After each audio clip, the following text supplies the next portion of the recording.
And this might be the last chance to pick at Bitcoin at around 100, between 100 and 105, between now and the end of the bull market, which I'm expecting will take place, well, at least in August.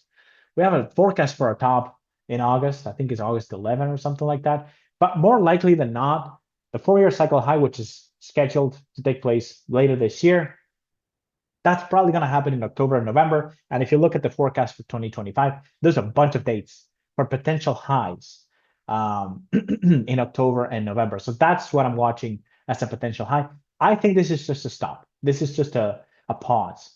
But I do think that pause is coming, which is why I refuse to buy Bitcoin, or a significant amount of Bitcoin rather, because I did buy some. But I didn't buy a significant amount of Bitcoin here on this date on May 18, because I am expecting this high on May 23 to be somewhat significant. Now, to be honest, I had a buy signal at 95. I don't think it's going to go to 95. So I'm probably going to move up that limit order. I'm going to put it up, 104. Bitcoin likes to have these spike lows. Notice that most of them are like that. The April 7 low, if I delete, just move this line. Notice that April 7 is this, it's a big spike down, and then it ends the day unchanged. Bitcoin loves to do that. You can see it again here.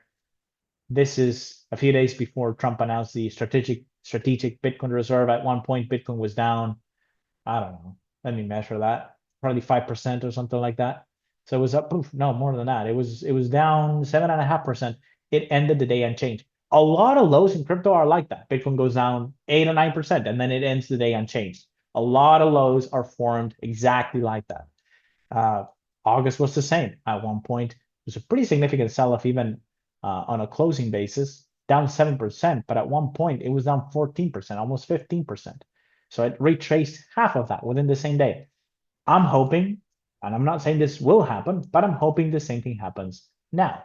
Maybe on a daily closing basis, Bitcoin never goes below 105. But on an intraday basis, it may go to 100K.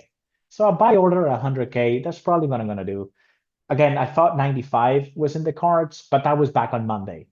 I don't think it's in the cards. I don't think it goes to 95. It could, but I don't think it will. As for lows, just refer to the chart. I mean, I don't know. I don't have a strong opinion on the low, on when the low is going to be. But I do think if it extends, the low is going to be in June, obviously, and we have a low on June 23.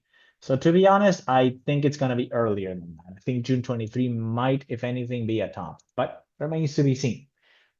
Just based on cycles. This is not based on forecasts. If Bitcoin sells off into late June or June 20, what was it, 23, June 23, that's an 80-day cycle pullback. That means that this was an 80-day cycle high.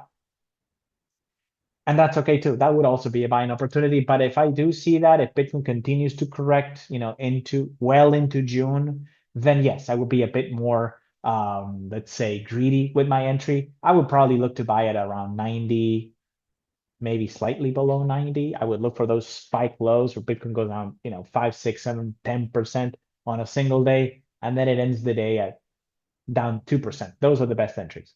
If you want to catch that falling knife, which you can when the cycle is pictures this bullish. It's quite bullish right now.